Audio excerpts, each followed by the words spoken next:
Hi, welcome. Today we're looking at the updated 2022 Kia Seltos.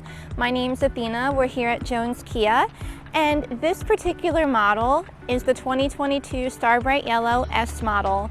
Something to know is that an update in the Seltos for 2022 is that the Nightfall Edition will be coming to the Seltos as an option for you. This is the updated Kia logo. We have the Starbright Yellow model here. It'll be coming out in a lot more colors. Today we're going to be looking mostly at the interior safety features.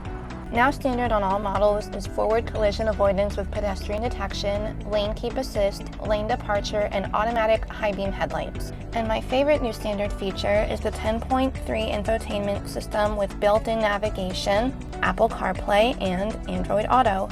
I also love this backup camera with two different settings. This 10.3-inch screen is standard on all trims except for the LX, which has the 8-inch screen. Continued in the Seltos are the drive modes of normal, smart, and sport. This is just the beginning of the 2022 Kia Seltos.